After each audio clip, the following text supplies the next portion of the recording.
Okay, this is going to be the video for differential equations, section 8.3, day 1.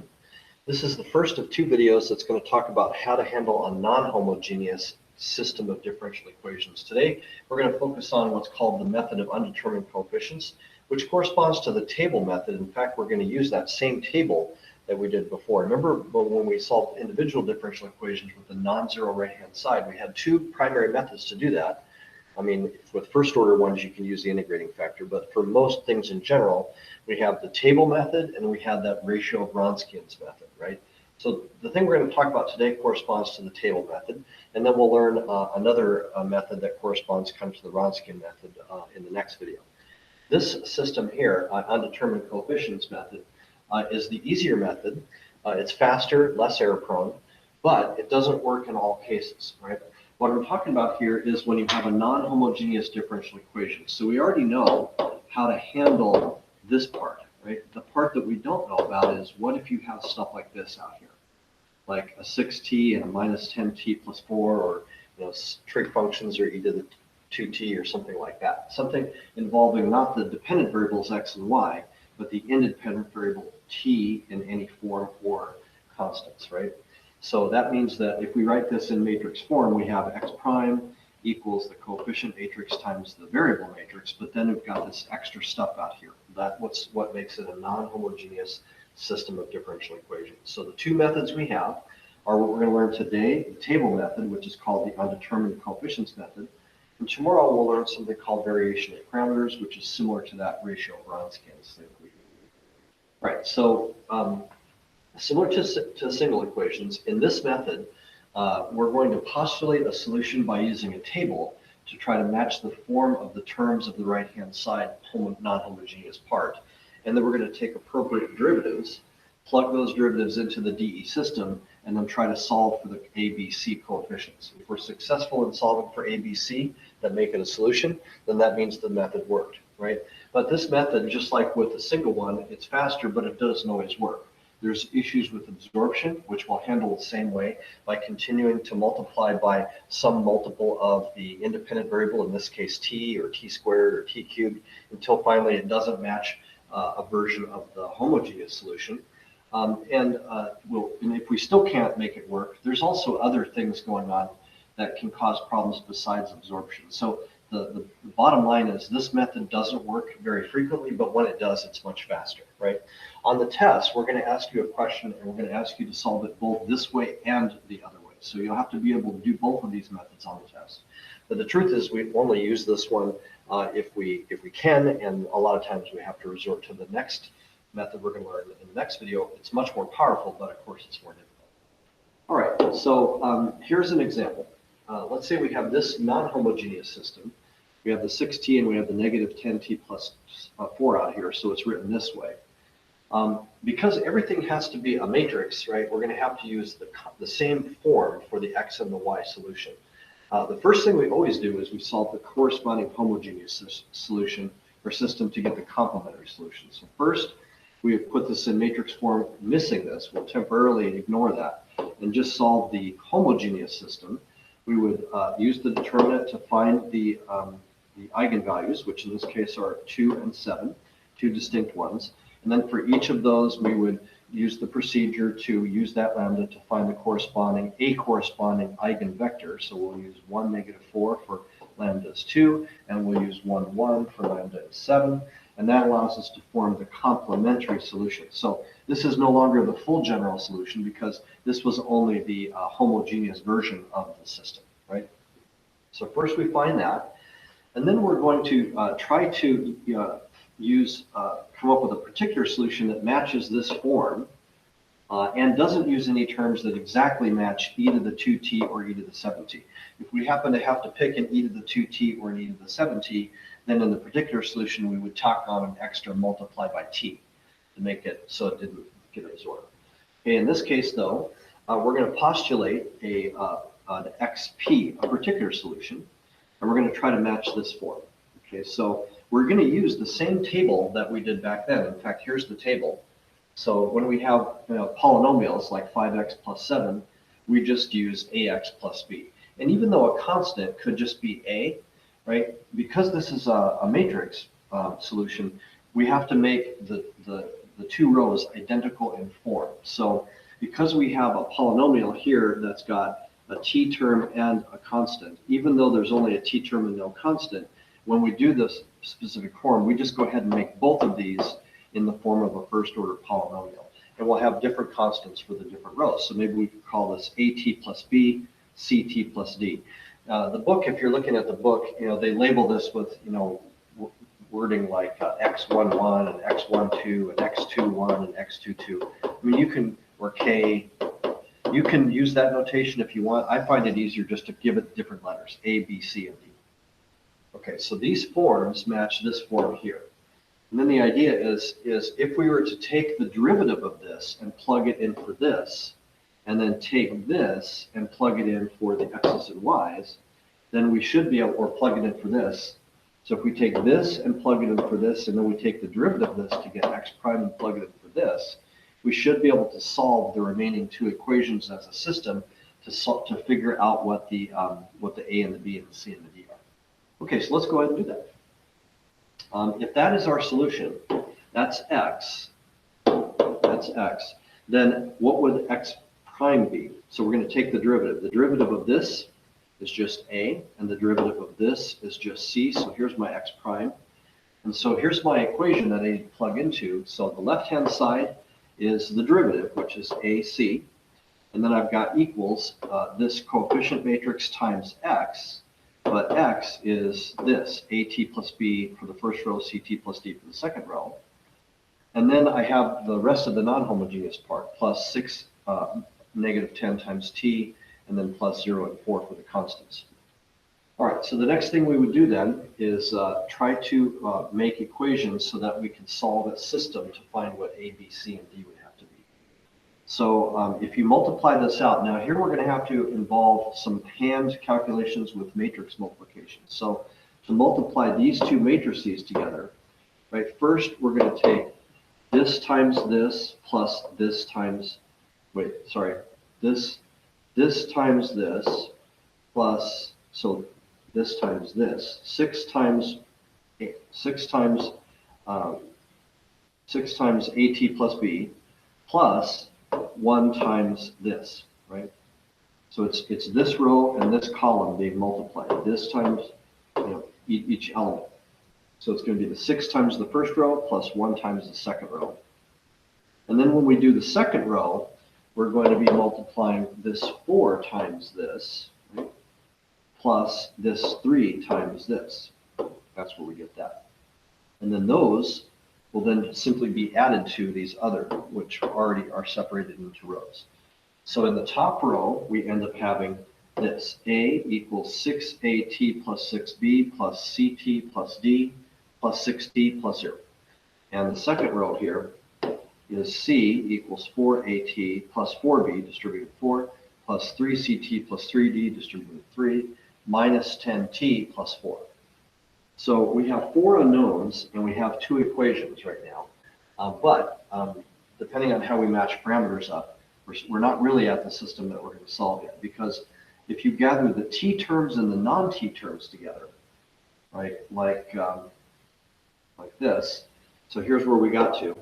If you gather all the t terms together, you're going to have 6a plus c plus 6 t's, and then the non-t terms would be 6b plus d, right? And then in the second equation, you also have some t terms, 4a plus 3c minus 10, that's this. And then you've got the non-t terms, which are 4b plus 3d plus 4, and those have to either equal a or equal 0. So by matching terms up now, I can say, okay, let's match the t terms. So there's this t term here, and there's no t terms on the right, so that must equal 0, right? Then we have the constant term, 6b plus d, has to equal the constant term over here, a. That gives us this equation. And then we've got the t terms over here, 4a plus c, 3c minus 10 has to equal 0 because there's no t terms. And And then there's finally this one, which is that all the constants here also equal 0. Now I have 4 equations for those 4 unknowns. At this point, I would strongly recommend that you use RREF method. So line up all the A's, B's, C's, and D's on the left-hand side and carefully enter them augmented with the right-hand side constants. Before we do that, this A, I would move to the other side and make that, maybe I had that wrong. That should be a negative A. Now that I look at this, I might have a mistake in here because this A, when I move over to the other side, is going to be negative A. So I actually believe this should be a negative 1 here. So there's probably a mistake in here, but for the purposes of the illustration, I'm just going to keep moving forward. So the numbers might be wrong. You can redo this if you want, because you have to get all the A's on the left side and all the B's and all the C's and all the D's. So it looks like I may have a typo in there or maybe a solution error. Anyway, you go ahead and put all this in and do RREF to figure out what A, B, C, and D are. And if you succeed in computing values for those, then that means this method worked. If you're unable to do that, it means either absorption's happening of some kind, or it means that this method isn't working for one of the other reasons, which we're not going to get into all the reasons why they might not work. And then we just go ahead and plug those numbers in. So assuming that that was just a simple typo, then I just plug in the values for A, B, C, and D here, right? And we would therefore get an XP solution to add on to the general or the complementary solution to form the general solution. All right. All right. So that's an example of using the table method, which is really called the method of undetermined coefficients. All right. To finish this video, I just have one more, but this is one that I'd like for you to try. So at this point, go ahead and pause the video and try this problem, and then see whether or not you can solve, and then unpause and see if you did it correctly. I'll work it right now. But go ahead and pause the video and try this first. All right. So the first thing we would do here is we would write this in matrix form. So we have x prime equals -1, -1, 2, 1 times the x variable, and then it looks like I've just got constants here, -8 and +3 as the non-homogeneous part. So first we're going to focus just on the homogeneous part. We'll find eigenvectors or eigenvalues. -1 minus lambda, 2, -1, 1 minus lambda. The determinant of that has to equal 0. So you'd end up with -1 minus lambda times 1 minus lambda minus -2 equals 0. We end up with the equation y squared plus 1 equals 0, or y squared equals -1. And that means that y is equal to plus or minus I. Okay. So we'll take the positive version of that.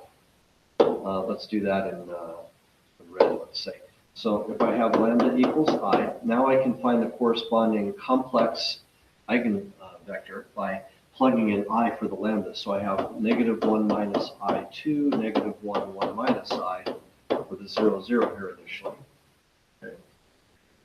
And then that gives us 2 equations here. So I'm going to use the second equation because I like to use something with as little multipliers as possible. So this one is -k1 plus 1 minus I k2 equals 0, which just means k1 equals 1 minus I k2, which means that I could just set k2 to whatever I want, like say 1, and then k1 would be 1 minus I times that. So a good eigenvector to choose would be 1 minus I1, okay?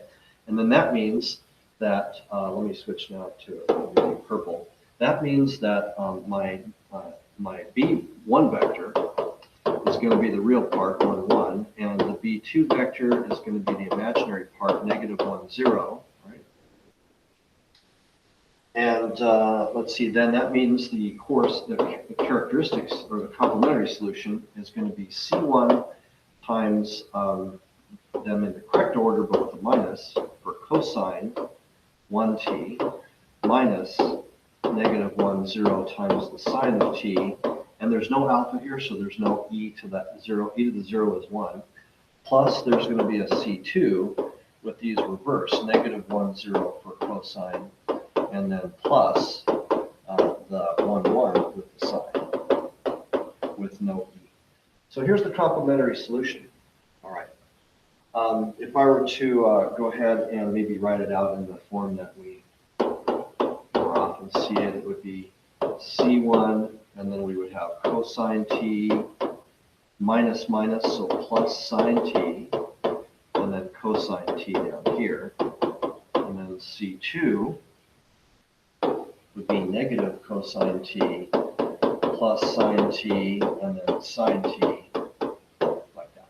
So there's my complementary solution. All right, then the next thing we're going to do is use the method to deal with the right-hand side part, the non-homogeneous part. Okay, so for that, I would look back here at this, and I'll pick a form for that. Let me use blue.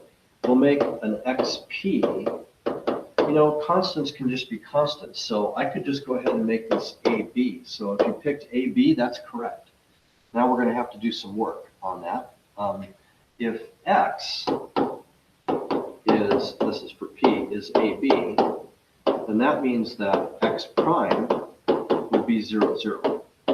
So let me write the system again. The system is x prime equals, is negative 1, 2, 1, x, plus the non-homogeneous part, negative 3. And so if I plug in this x prime over here, I'm going to have 0, 0 equals negative 1, 2, 1, and then x, which is AB, plus negative 8, 3.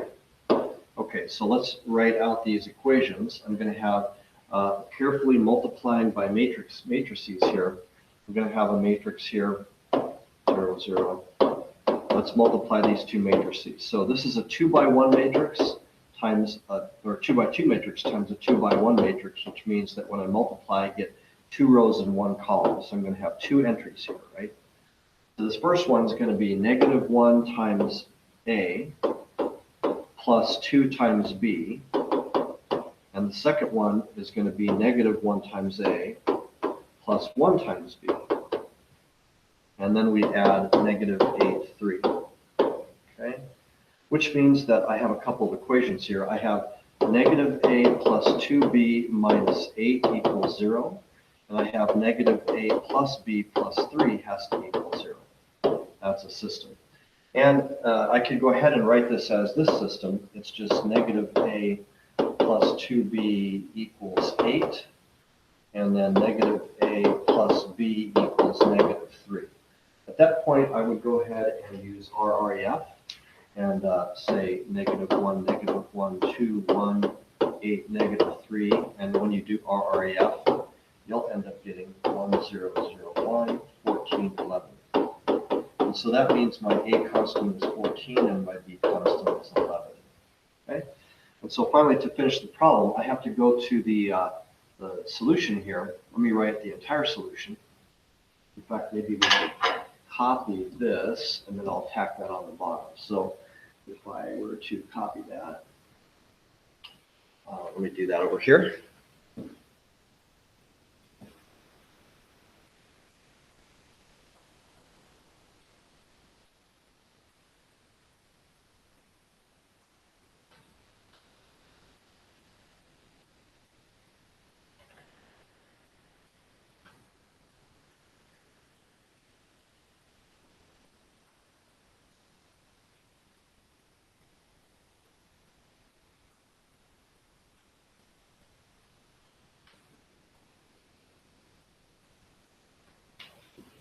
Okay, so if we take that complementary solution and then we add onto it the this particular solution, which was a variable AB, but A is 14 and B is 11.